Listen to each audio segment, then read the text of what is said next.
देखिए, जहाँ बात है जेल में है तो मैं वो चीज़ तो मानती नहीं हूँ। वो एक्चुअली में अगर मैं यहाँ पर आ रही हूँ तो वो हमारे दिल में है। तो लोगों की नज़रों में जो लोग अच्छा करते हैं, जो लोग अच्छा ज्ञान देते हैं, मुझे ऐसा लगता है उन पे इल्ज़ाम भी सबसे ज़्यादा ही लगते हैं। और जो करते नहीं हैं वो ऐसा, लेकिन उन पे वो लोग इल्ज़ाम लगाते हैं जिनको उनसे नुकसान होता है।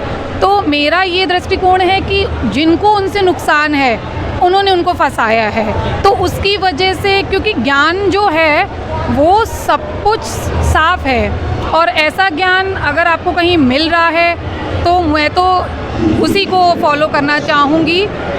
और मैं ये ज्ञान काफ़ी टाइम से समझ रही हूँ और समझ चुकी हूँ, आप कह सकते हैं। यहाँ पर आके एक अजीब सा ही मतलब शांति मिलती है। तो जैसा कि आपने देखा कि आज यहाँ पर संत रामपाल जी महाराज जी का सत्संग चलाया जा रहा था। यहाँ पर बहुत सारे लोग आए हुए थे, दूर दूर से आए हुए थे। आइए हमारे साथ कुछ जो सत्संग को सुनने के लिए यहाँ पर आए हुए हैं उनसे जानते हैं कि कैसे आए और क्या कैसा। जी, क्या नाम है मैम आपका? मेरा नाम एडवोकेट निहारिका चौबे है। मैं त्रिमूर्ति नगर जबलपुर से आई हूँ, और मैं ये ज्ञान काफ़ी टाइम से समझ रही हूँ और समझ चुकी हूँ, आप कह सकते हैं। यहाँ पर आके एक अजीब सा ही मतलब शांति मिलती है, और जो ज्ञान यहाँ हमें प्राप्त हुआ है वो आप किसी भी मंदिर में जाके मुझे नहीं लगता कि आपको मिल पाएगा। तो मैं ये चाहूँगी, सबसे यही कहूँगी कि एक बार यहाँ आएँ, थोड़ा ज्ञान को समझें, और उसके बाद आपका जो भी निर्णय होगा वो आप पर होगा।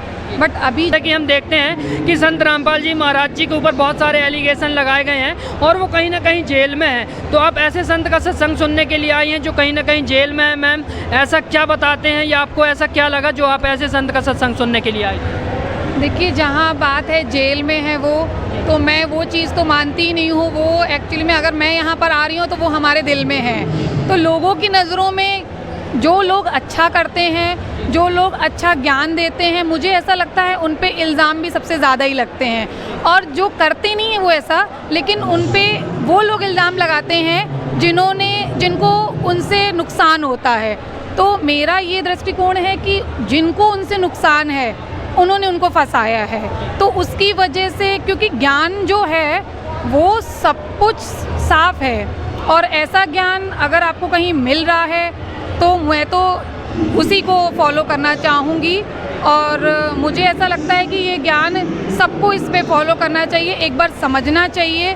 क्योंकि अगर हम पढ़े लिखे हैं और हम पढ़े लिखे नहीं भी हैं, यहाँ पढ़े लिखे और ना पढ़े लिखे होने की बात नहीं आती है। यहाँ पर ज्ञान को सिर्फ आपका स्तर किस लेवल का है उसको आपको देखना है, कि आपको चीज़ों को समझना आना चाहिए।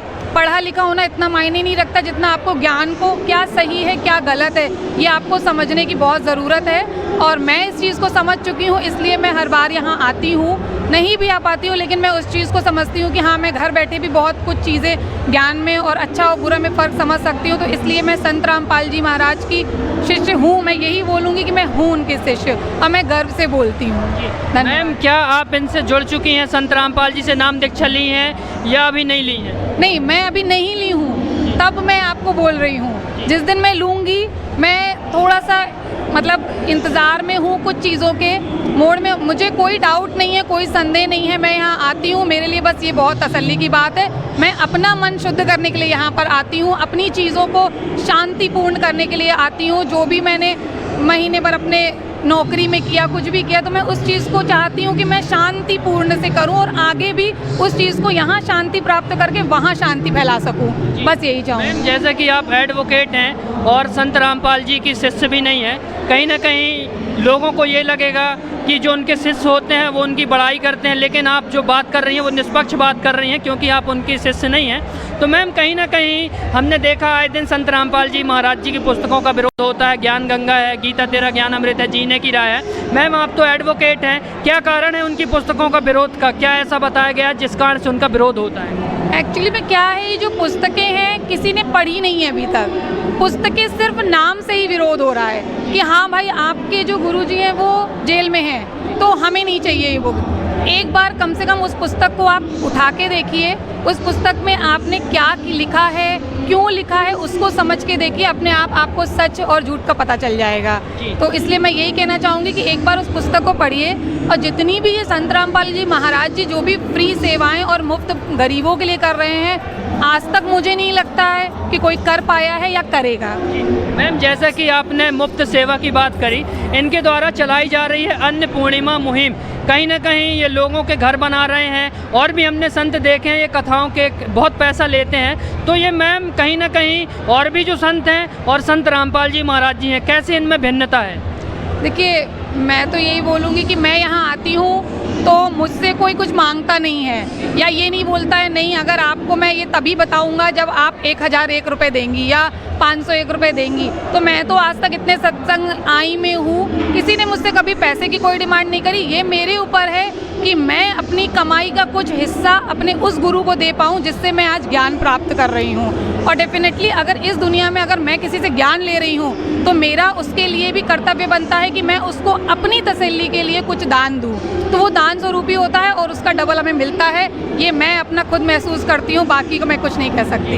मैम, जैसा कि आज की भाग दौड़ ज़िंदगी में कोई एडवोकेट है, कोई बैंक में है, कहीं ना कहीं मानसिक तनाव ज़्यादा है, टेंशन रहती है बहुत ज़्यादा। लोग हमने ये भी देखा है कि बहुत पैसा कमाने वाले भी कहीं ना कहीं आत्महत्या करने की कगार पर आत्महत्या कर रहे हैं। आपने बताया, जिक्र किया शांति का, तो मैम क्या जो लोग और भी हैं, क्या उनको भी इनके सत्संग सुनने से शांति मिल सकती है? कैसे क्या हो पाएगा ये? देखिए, अगर आपका मन शुद्ध है और आप शुद्ध मन से अगर यहाँ पर आ रहे हैं तो डेफिनेटली आपको शांति मिलेगी।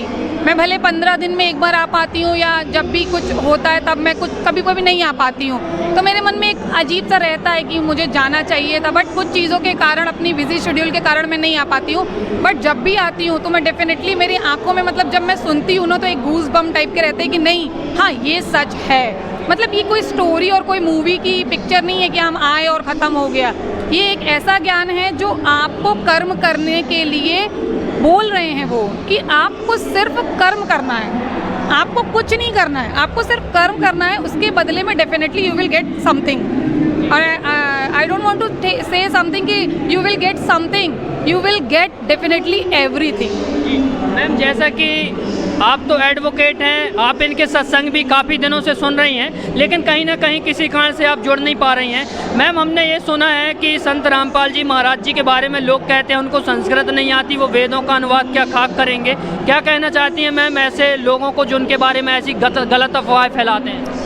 देखिए, संस्कृत और हिंदी और इंग्लिश का तो मैं नहीं बोलूँगी। आज आपके समाज में अगर आप बैठोगे और आपको अंग्रेजी नहीं आती होगी तो डेफिनेटली जो इंग्लिश बोल लेता है वो बोलेगा अरे यार हटो, इनको इंग्लिश नहीं आती है। तो मैं ये सब भाषाओं पे बिल्कुल बिलीव नहीं करती हूँ।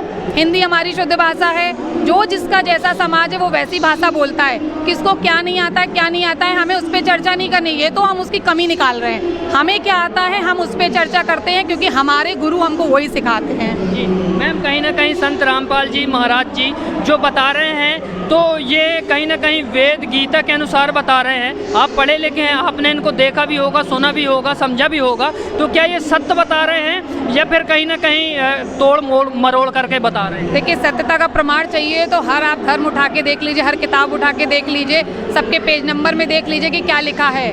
देन आप अच्छे से रिकॉग्नाइज कर पाएंगे कि क्या सही है क्या गलत है। कोई ऐसा नहीं है कि कोई संत हम यहाँ पर आ गए, उन्होंने अपनी बताई पुस्तक हमको दे दी और कर दिया। हम तो चाहे आप भगवद गीता उठा लो, चाहे आप ज्ञान गंगा जो हमारे गुरुजी ने निकाली उसको उठा लो, सब उसी से निकला हुआ ज्ञान है। जो हमारे पहले की किताबें लिखी हुई हैं, किसी भी धर्म की है, मैं किसी पुस्तक का नाम नहीं लूँगी, लेकिन हाँ किसी भी धर्म की पुस्तक जो जुड़ी हुई है वो सब हमने सब उसी से निकाल के सब कुछ जोड़ निकाला है, और उस जोड़ का एक ही इलाज निकला है कि कबीर परमात्मा है।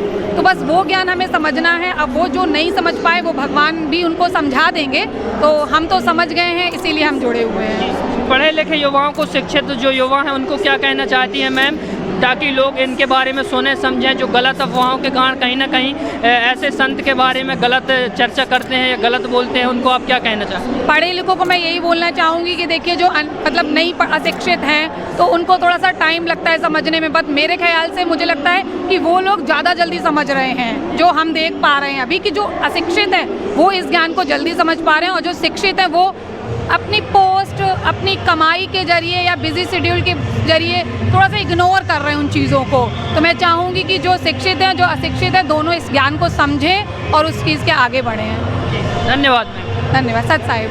तो जैसा कि आपने देखा कि हमारे साथ एडवोकेट मैम थी, उन्होंने कहीं ना कहीं संत रामपाल जी से नाम दीक्षा तो नहीं ली है, लेकिन उनके ज्ञान को, सत्संग को सुनने के लिए हर जगह जाती हैं और इस ज्ञान के बारे में उन्होंने बहुत सारा कहना चाहिए कि निर्णय लिया है। वो एडवोकेट हैं और भी अभी उनका गहन रिसर्च चल रहा है, लेकिन वो बता रही हैं कि जहाँ तक मैंने इनको जाना है सब कुछ सच है और आगे भी मैं इनको जानना चाह रही हूँ। उसके बाद कहीं ना कहीं मैं संत रामपाल जी महाराज जी से जुड़ना चाहूँगी। आज हमारे साथ एडवोकेट मैडम थी जिन्होंने संत रामपाल जी के ज्ञान की गहराई बताई, सच्चाई बताई।